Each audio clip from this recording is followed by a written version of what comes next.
சொல்ல மாட்டேன். ஹலோ சொந்த பொண்ணுங்களே, எப்படி இருக்கிறீங்க? நல்லா இருக்கிறீங்களா? நல்லாவே இருப்பீங்க. நல்லாவே கர்த்தர் உங்களை வைத்திருப்பார். God bless you. ஆமா, ஒருவேளை இன்னும் நிறைய பேர் குறைபாடா வாழ்ந்துட்டு இருக்கீங்களா? நிறைய பேர் இன்னும் குறையா பார்த்துக்கிட்டே இருக்கிறீங்களா? ஏன் அப்படி இருந்துச்சுன்னா அந்த எண்ணத்தை என்ன பண்ணிக்கிங்க, இன்னைக்கு மாத்திக்கிங்க. சரிங்களா? நம்ம யாரையும் குறையா பார்க்க வேண்டாம். அவங்க நம்மளை பார்த்துட்டு போட்டோம், அது ஒரு பெரிய பிரச்சனையே நமக்கு கிடையாது. அதனால நம்ம என்னைக்கு தாழ்ந்து போனவங்களா கிடையாது. சரிங்களா? அவங்க பார்வை வேற விதமா இருக்காங்க, நம்முடைய தகப்படைய பார்வை வேற விதமா இருக்கும். சரிங்களா? சொல்றது புரிய நான் நினைக்கிறேன். அதனால நீங்க யாரையும் என்ன பண்ணாதீங்க, குறையா பார்க்காதீங்க. நம்மளும் நிறைய நேரத்துல குறைகள் இருந்தா கடந்து வந்திருக்கோம். நிறைய பிரச்சனைகளை சந்திச்சோம், நிறைய போராட்டங்களை சந்திச்சோம், நிறைய அவமானங்கள்லாம் சந்திச்சோம் இல்லையா? சந்திக்கும் போது சில நேரங்களை கடவுளை நம்ம உயர்த்தும் போது என்ன பண்றோம், அவங்கள மன்னிக்கணும் அப்படின்னு எண்ணம் வருதா? அதை தான் கத்திருந்த நாட்கள் நம்மகிட்ட எதிர்பார்க்க விரும்புகிறார்.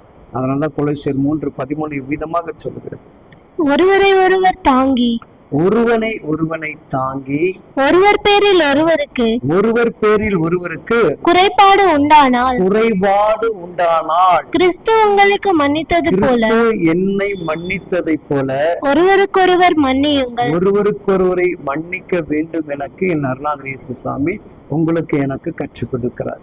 சரிங்களா? நம்ம என்ன பண்ணுமா, அன்பால தாங்கணும், ஜெபத்தால தாங்கணும். சில நேரங்கள் ஆண்டவர் நம்மளை பொருளாதாரத்துல உயர்த்திருந்தால் நம்ம என்ன பண்ண, சில குடும்பங்களை பொருளாதாரத்தை கொடுத்து உயர்த்துகிறவர்களாக நம்ம மாறணும். சரிங்களா? அதனால எப்படிப்பட்ட ஒரு குறை இருந்துச்சுன்னா, நம்ம எவ்வளோ தப்பு பண்றோம் இல்லையா? கொஞ்சம் நெஞ்சமா தப்பு பண்ணியிருக்கிறோம், நிறைய தப்பு பண்றோம். ஆனாலும் அவர் நம்மளை மன்னிக்கிறார். எதுக்காக?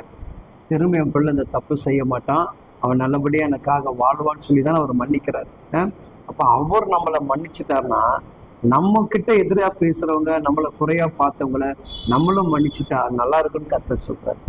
ஒருவேளை இந்த வேலையில யாரையாவது மன்னிக்க முடியாத ஒரு காரியம் காணப்பட்டா, இன்னைக்கு நீங்க என்ன பண்ணுங்க, மன்னிப்பதற்குண்டான ஒரு வாய்ப்பை கர்த்தர் நமக்கு ஏற்படுத்தி கொடுத்துருப்பாருன்னு சொன்னா அந்த சூழ்நிலை பயணம். சில நேரங்கள் உங்களுக்கு தெரியாது, ரொம்ப நம்மகிட்ட சண்டை போட்டவங்க திடீர்னு நம்மளை ஒரு காரியத்தை சந்திக்கக்கூடிய சூழ்நிலை கர்த்தர் கொண்டு வந்துருவாரு.